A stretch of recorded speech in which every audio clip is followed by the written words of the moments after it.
ঢাকার দোহার উপজেলায় আসন্ন ইউনিয়ন পরিষদ নির্বাচনকে সামনে রেখে সুতারপাড়া ইউনিয়ন পরিষদের চেয়ারম্যান পদপ্রার্থী মোহাম্মদ নুরুল আলমের নির্বাচনী উঠান বৈঠক অনুষ্ঠিত হয়েছে। রবিবার সন্ধ্যায় উপজেলার দক্ষিণ গাজীর টেক এলাকায় এই নির্বাচনী উঠান বৈঠক অনুষ্ঠিত হয়।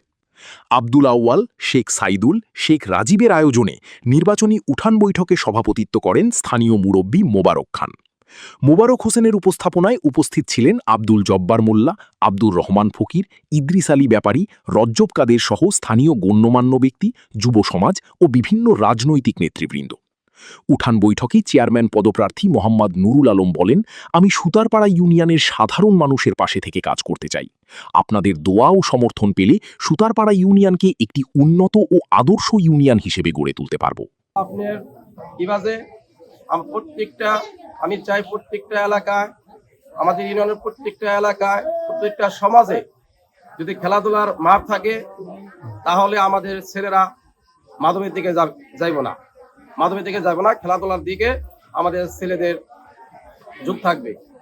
মাদক মুক্ত সমাজ গড়ার জন্য একমাত্র উপায় হলো আমাদের সন্তান ছেলেদের খেলাধুলার ব্যবস্থা।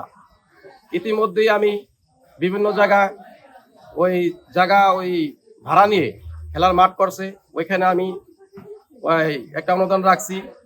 তো খেলাধুলা আমার একটাই কথা থাকবে, আমাদের এলাকার সন্তানরা যারা আছে, তোমরা খেলার জন্য ফুটবল, খেলাধুলার যে কোনো সরঞ্জাম যা লাগে আমার কাছে বলবা, আমি ইনশাল্লাহ তোমাদের সবকিছু পূরণ করবো।